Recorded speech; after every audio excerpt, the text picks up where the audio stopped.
जय माता की, जय श्री महाकाल। आप स्वस्थ रहिए। माँ भगवती की आपके ऊपर असीम कृपा बनी रहे। मेरे दरबार की जितनी भी बच्चियाँ जुड़ी हुई है सबको मेरा बहुत बहुत प्यार, और जो बुज़ुर्ग हैं उनको प्रणाम। तो आज मैं आपको टॉपिक लेके आई हूँ कि जिन लोगों को हर रोज़ ही कोई ना कोई तंत्र करता रहता है, एक बार वो हटा करके आते हैं, जितने में आते हैं फिर दूसरा हो जाता है, फिर तीसरा हो जाता है। ऐसे में साधक भी परेशान होते हैं, और कौन उनकी समस्या का निवारण पर करें और वो अपना जीवन फिर कैसे जिएं। देखिए, जीना तो पड़ता ही है। जब कोई समस्या क्रिएट हो जाती है तो आपको उसका सॉल्यूशन ढूंढना पड़ता है, और जीना तो पड़ता ही है। जब तक आपकी सांसें चल रही है तब तक आपको जीना पड़ता है, अपने परिवार को देखना पड़ता है, ठीक है। तो वो क्या करे, जब वो जान चुके होते हैं इस बात को तो फिर उन्हें क्या करना चाहिए। देखिए, मैं तो यही सलाह दूंगी कि उन्हें साधक बनना चाहिए, साधना करनी चाहिए, लाखों जाप करने चाहिए, सिद्धि करनी चाहिए, किसी के सानिध्य में जाना चाहिए, किसी को गुरु बनाना चाहिए और खुद साधना करनी चाहिए। जो आप खुद खा कर के पेट भरता है ना, वो दूसरे के खाने से नहीं भरता। कोई भी ऐसा इंसान, कोई भी ऐसा साधक, कोई भी ऐसा नहीं है कि वो आपको अपना जप दे देगा या आपको बनी बनाई अपनी शक्तियाँ दे देगा। ऐसा होता ही नहीं है। ये सारी नेगेटिव्स ऊर्जाएं होती है जो एक दूसरे को ट्रांसफ़र की जाती है या दी जाती है कि हाँ जी ये दे दिया, वो दे दिया। शक्तियाँ, बड़ी शक्तियाँ, साक्षात महाकाल, माँ भगवती, दुर्गा, जगत जननी, जगदम्बा, ये चीज़ें किसी को ट्रांसफ़र नहीं की जाती है। ये तो अपनी खुशी से आती हैं और या साधक की भक्ति से खुश होकर के आती हैं। अदरवाइज़ ये चीज़ें ट्रांसफ़र करने वाली चीज़ नहीं है। चाहे आपको कोई कितना ही कह दे कि हमने आपको काली दे दी, हमने आपको फलानी दे दी, है ना, ऐसा नहीं होता है। ऐसा नहीं होता है। जो बड़ी ऊर्जाएं होती है वो मेहनत करके ही मिलती है, और पता भी चलता है कि क्या कुछ होता है जब आप मेहनत करते हैं ना। तो जैसे अब लोग भी कई बार मुझे भी कह देते हैं कि बंदोबस्त पक्का करो, हमारा हम पर ऐसा कुछ करो कि हम पर कभी होए ना। ऐसा नहीं होता, ऐसा भी हो जाता है, लेकिन आपको वहाँ निरंतर उस दरबार की या उस शक्ति की, उसकी वहाँ की सेवाएं उठानी पड़ती है। सेवा तो आपको कैसी भी है करनी पड़ेगी, चाहे धन से करो, तन से करो, मन से करो। अगर आप कुछ भी किसी भी तरह की दे ही नहीं सकते, कर ही नहीं सकते, तो आपका जीवन तो ऐसे कष्टों में निकलेगा ही, है ना। कोई भी है, भगवान सेवा मांगते हैं, साधक भी सेवा मांगते हैं, हर कोई सेवा ही मांगता है। हर चीज़ को चलाने के लिए, किसी संस्था को चलाने के लिए, किसी भी कार्य को चलाने के लिए सब चीज़ की आवश्यकता पड़ती है। तो लग भी जाते हैं। साधक के पास अगर अच्छी ऊर्जा होती है, अच्छी बड़ी शक्तियाँ हैं, तो वो कवच लगा भी देते हैं, बंधन कर भी देते हैं। महज आपको छू करके शक्ति आती है, चली जाती है, 4-5% नुकसान पहुंचाती है। और अगर आपको किसी साधक का सानिध्य प्राप्त नहीं होता है तो आप उसी कंडीशन में हॉस्पिटल पहुंचते हैं, और आपको कुछ भी बड़ी से बड़ी प्रॉब्लम होती है। आप लोग कितनी बार मुझे कहते हो कि दीदी हमारे ऊपर ऐसे आया था, फिर थोड़ी देर बाद आप भी ठीक हो गए, ऐसे मुझे टच हुआ, फिर आप हुआ तभी ठीक हुआ। ये सिर्फ उन लोगों को होता है जो दरबार से जुड़े होते हैं और जिनको माँ भगवती ने पहरा लगाया होता है, या साधक ने अपना पहरा लगाया होता है अपनी शक्तियों का उनके ऊपर, ठीक है। तो वो जो लोग निरंतर दरबार में सेवा देते हैं, हर तरह की सेवा देते हैं, उनके ऊपर साधक क्या, दरबार की शक्ति अपने आप अपना कवच लगा देती है। ऐसा होता है। तभी आपको कहते हैं कि किसी भी दरबारों में आप काम करवाते हैं तो करवाने के बाद वहाँ सेवा दिया कीजिए। कोई भी साधक है, कितने टाइम आपका करेगा, नहीं करेगा, नहीं करेगा, नहीं करेगा, कोई भी नहीं करेगा। तंग आ जाते हैं लोग, भी तंग आ जाते हैं। इसलिए अपने आप साधक बनिए, अपने आप कीजिए, किसी भी तरह टाइम मैनेज कीजिए, लाखों जाप करिए। जब तक कोई शक्ति जागृत नहीं होगी तब तक आपकी साधना कंप्लीट नहीं होती। ये रोज़ की पूजा पाठ करने से या चालीसाएँ पढ़ने से या फिर ऐसे कीर्तनों में जाने से ये सब तो इससे तंत्र काट नहीं होती है, वो महज थोड़ी टाइम के लिए शक्ति आपसे दूर हो जाती है, फिर वो आपके शरीर में दोबारा प्रवेश कर लेती है। जब तक आप किसी भी दरवाजे पर लॉक नहीं लगाओगे तब तक वहाँ पर आता जाता लगा ही रहेगा। लॉक का मतलब होता है कि एंट्रेंस के वहाँ आपको कोई शक्ति बिठानी पड़ती है, अपने मेन गेट मेन दरवाजे पर शक्ति बिठानी पड़ती है। तो इसी कामों के लिए साधकों का सहारा लिया जाता है, ठीक है ना। तो ये मेरा आपको बताना फ़र्ज़ था कि ऐसा ही हो सकता है, बाकी नहीं, बाकी कुछ नहीं होता है।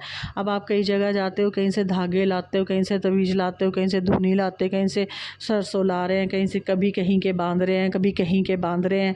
ऐसे घर पर भी एक पंचायत इकट्ठी हो जाती है शक्तियों की, ठीक है ना। जो भी आपको कोई धागा देता है या कोई जल पढ़ के देता है या कुछ भी आपको देता है, तो उसमें महज वो अपनी शक्ति को भेजता है कि जब इनको दुख आए तो ये इसका प्रयोग करे तो इनका दुख दूर हो, ठीक है। उन चीज़ों को आप इधर उधर गेरते फिरते हो या सबको इकट्ठी करके मंदिरों में ही रख देते हो, और रखने और घर में बुलाने और लाने के बाद कभी आप उन शक्तियों का भोग नहीं देते हैं, तो वो आपका अच्छा करने के बजाय वो नेगेटिव हो जाती हैं वो चीज़ें, और आपका अच्छा नहीं होता है, बुरा होना शुरू हो जाता है। महज एक ही जगह रखिए, एक ही इष्ट को रखिए, एक ही स्थान रखिए जहाँ से आप जुड़े होते हैं। बेहतर रहता है कि आप अपने नज़दीक की कोई ऐसा स्थान चुनें जो आप जहाँ आप जल्दी जा सकें और वहाँ अपनी दान दक्षिणा वगैरह जो भी कुछ होता है वो भी दे सके, और वहाँ फेरियाँ भी कर सके, जा भी सके। तो एक ही रखिए और बार बार ना बदलिए। जहाँ आपका काम एक बार हुआ है वहीं सारे काम होंगे। एक ही रखिए, एक ही जगह जाते रहा करिए। जब उनके त्यौहार मनाए जाते हैं तो उन वहाँ दान दक्षिणा जो भी हो वो किया कीजिए, और खुद भी थोड़े थोड़े उपाय किया कीजिए, खुद भी कुछ कुछ दान किया कीजिए। जो सक्षम होते हैं किसी किसी मंदिरों में जाके कहीं लगा दो, कहीं पानी का लगा दो, कहीं टाइल्स लगा दो, कहीं पंखे लगा दो, कुछ अपनी धनराशि में अपनी कमाई से कुछ ना कुछ निकाला कीजिए। जो लोग नहीं निकालते हैं, जो कहीं भी किसी भी मंदिर में दान नहीं देते हैं, कहीं खुद भी ना लंगर खावन यज्ञ जागरण कुछ भी नहीं करवाते हैं जो लोग, उन लोगों के घर में पितृ दोष प्रेत बाधाएं होती ही होती है, और उनको निरंतर बीमारी और कष्ट बने ही रहते हैं। इसलिए दान सर्वोपरि माना गया है। इससे आपका थोड़ा कष्टों का निवारण होता है। अपने अपने जगह अपने अपने ग्राउंड स्थान में जहाँ ठीक लगता है, हाँ होनी चाहिए, कोई सिद्ध पीठ होना चाहिए, सिद्ध जगहें होनी चाहिए, ताकि वहाँ की शक्ति आपको दान देने पर आशीर्वाद दे, ठीक है। तो इससे भी आपके थोड़े संकट कटते हैं, ग्रह हल्के होते हैं। थोड़ा थोड़ा जैसे अपने लिए करते हैं, अपने बच्चों के लिए करते हैं, तो देवी देवताओं को भी ऐसा ही करना चाहिए, जो दिन रात आपको जिनकी पनाह में आप रहते हो, ठीक है। तो ये सब मैंने आपको बताना था। और बाकी देखिए मेरे पास ऊपर दरबार में काफ़ी लोग ये बोलते हैं, हमसे उन्होंने 20,000 लिए, 50,000 लिए, फिर हमने वो चौंकी छोड़ दी, फिर हम वहाँ से आगे। देखो ऐसे नहीं किया कीजिए, जिनके पास शक्तियाँ हैं ऐसे नहीं किया कीजिए। मैं तो सिर्फ यही कहती हूँ कि जिसके पास शक्ति है ना वो उसको खुद दिलाती है, उनको मांगने की ज़रूरत नहीं होती है। मेरा मानना ये है, क्योंकि मैं कभी किसी से मांगती नहीं हूँ, कभी आज दिन तक। ज़रूरतें देखिए लाइफ में सभी की होती है, पैसे बिना तो दरबार भी नहीं चलते, यज्ञ वगैरह हवन वगैरह ये सब कुछ नहीं होते, लंगर भी नहीं होते, लेकिन मैं कभी भी संगत साधकों से नहीं मांगती हूँ, ठीक है। और जिनका काम हो भी जाता है वो भी नहीं देते, मैं उनसे भी नहीं मांगती हूँ। पर मैं कहती हूँ कि जिनके काम होते हैं उन्हें देने चाहिए, करना चाहिए, तो चलो आपके लिए ही बेनिफिट होता है। आप डॉक्टर के पास जाते हो, कितनी फ़ीस दे देते हो वहाँ पे है। आजकल कंसल्टेशन फ़ीस ही 500 रुपये बन गई है, उसमें उन्होंने लिखना ही है, उसके बाद आपकी मेडिसिन चेकअप कितना कुछ होता है, फिर आपको कोई बीमारी नहीं लगती, फिर आप हार फिर के साधकों के पास आते हैं, होता है ना ऐसे। तो ये भी एक पढ़ाई है, जैसे डॉक्टरों ने कितने साल स्टडी करते हैं, इंजीनियर कितने साल तक इंजीनियरिंग करते हैं, ठीक है ना। उसके बाद वो सक्षम होते हैं, उसके बाद वो काम खोलते हैं, फिर अब वो इतना पढ़ाई करने के बाद किसी का फ्री में इलाज थोड़े ना करते हैं। साधकों की भी यही वैसे यही समस्या होती है, वो इन चीज़ों की भी पढ़ाई करते हैं, बरसों की तपस्या होती है। डॉक्टर को तो 3-4 साल में भी डॉक्टर बन जाते हैं, इनकी तो साधक साधकों की तो 12 साल तक कठिन अग्नि परीक्षा होती है। 12 साल के बाद कहीं सिद्धि और कोई साधक बनता है जो अपनी प्रोटेक्शन भी कर सकता है और लोगों को भी ठीक कर सकता है। 12 साल भी इतना कि वो कोई किसी पर्टिकुलर शक्ति को बिठा सकता है, ना कि ऐसा कि वो संसार के दुख काटने लग जाए। ठीक है, मुझे तो बिना सिद्धि से ही भगवती प्रकट हो गई थी, तो मैंने बाद में सिद्धियाँ माँ के आदेश से ही सब कुछ किया, इसीलिए मैंने अपना कोई गुरु नहीं बनाया और मुझे आवश्यकता भी नहीं पड़ती है। जब भी मुझे कोई समस्या आती है ना, तो मैं माँ भगवती को ही प्रार्थना लगाती हूँ। वही मेरे गुरु हैं, शंकर भगवान, मैं उनसे मेरी प्रॉब्लम सॉर्ट आउट हो जाती है, इसलिए मुझे ज़रूरत नहीं पड़ती है गुरु की। लेकिन गुरु सबको बहुत ज़रूरी है। हर किसी की ऐसी किस्मत नहीं होती है जैसी किस्मत मेरी है। ठीक है ना, इतनी जल्दी देवी देवता आपके साथ बात करना शुरू नहीं करते हैं। आप और किसी से बातें करी जाते हैं, फिर आपको उटपटांग आंसर आते हैं, फिर आप उन्हीं में ही उलझे रहते हैं। इससे आपके दिमाग पर स्ट्रेस पड़ता है। देवी देवता जब आपको, मैं इतना बता देती हूँ कि आप महज इतना ही कर लो कि चलो जी आपके घर में कितनी सीढ़ियाँ, आपको पता नहीं है कि मेरे घर पे कितनी सीढ़ियाँ हैं। तो आपको लग रहा है मेरे साथ कोई शक्ति बात करिए, तो पूछिए उस शक्ति से कि मेरे घर की सीढ़ियाँ कितनी हैं। अगर वो कहती है कि हाँ 25 सीढ़ियाँ और आपकी 25 ही निकलती है, हाँ आपके साथ शक्ति बोल रही है। आप बोलिए मेरे पर्स में कितने पैसे, आपको पता नहीं होना चाहिए। शक्ति बोलती है कि हाँ आपके पर्स में टोटल 2000 रुपये और पूरे 2000 ही निकले, 2000 से ऊपर 10 रुपये भी नहीं होने चाहिए, हाँ आपके पास शक्ति है। आपके खुद के आंसर जब एक्यूरेट आपके पास खुद के नहीं होते हैं, तो आप कैसे जान लेते हो कि मुझसे भगवती बात कर रही है या मुझसे वो बात कर रहा है ना।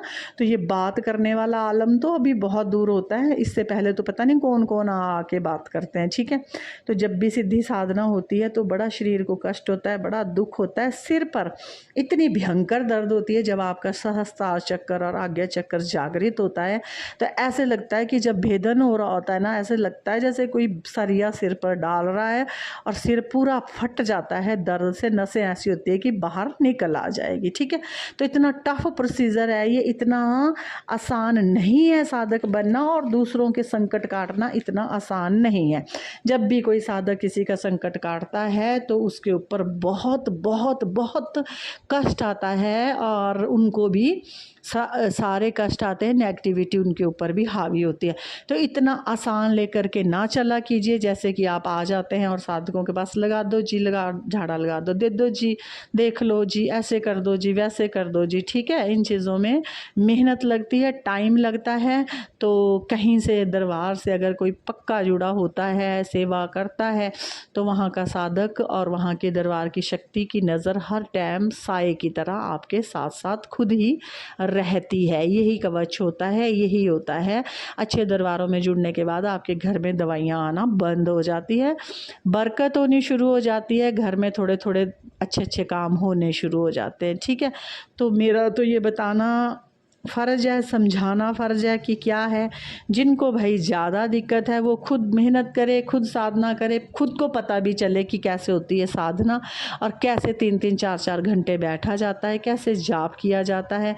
मेरी तो मजबूरी बन गई थी कि मेरे ऊपर निरंतर तरह तरह के एक से एक भयंकर प्रयोग होने शुरू हो जाते थे। घर तक को पीछे जाना, कहीं कहीं वहाँ को भी तांत्रिक पीछे लगवा देने हैं, ये करना, हर टाइम मेरी रेकी करनी, कैसे कैसे मारें, कैसे ख़त्म करें। मेरे साथ तो बेइंतहाई, जिसको कह सकते हैं कि बेइंतहाई जुल्म किया है। तो मुझे तो चलो प्रभु ने अपनी पनाह में बड़ी जल्दी ले लिया, लेकिन मैंने मेहनत बहुत करी है। आज तो फिर भी मैं बैठती हूँ एसी के सामने, साधना कर रही हूँ, पूजा कर रही हूँ, फिर भी मेरे शरीर को आराम है। लेकिन जब मैं पहले करती थी, सभी को ही पता है, इतना छोटा कमरा, वो भी बंद, और 40-45 डिग्री टेम्परेचर में भी मैंने दरवाज़ा बंद करके, वहाँ से क्रॉसिंग भी नहीं है, 3-3 2-2 जोतें भी जलनी, इतनी गर्मी, इतनी हीट के अंदर भी तपस्या की है।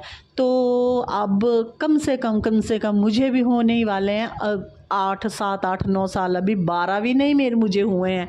जब तक 12 होते हैं तब तक कुछ बन जाता है इंसान, लेकिन मैं फिर भी बहुत जल्दी शक्तियों पर हाथ डाल देती हूँ, बिना डरे, बिना कवच से, बिना गुरु सानिध्य से, हर तरह से बैठ कर के लोगों को शफा दिलाती हूँ। और कष्ट आता है, बहुत कष्ट आता है शरीर में, लेकिन मेरे जीवन में भक्ति ज़्यादा है तो कष्ट मेरे जैसे आते हैं वैसे चले भी जाते हैं दबे पाँव। ठीक है, तो मेरा आपको बताना ये फ़र्ज़ है कि इस भरम में आप ना रहिए कि कोई आपको अपना जाप दे देगा, कोई आपको अपनी शक्तियाँ आपके पैसे दे करके आपके हिस्से लगा देगा, और वो शक्ति की खुद की खुशी होती है। अगर आप उसको कैसे रिझाते हो, कैसे मनाते हो, तो वो खुद ही लगती है। साधक की बोलने की ज़रूरत भी नहीं होती है, उसको खुद लगती है, खुद जाती है, खुद रक्षा करती है।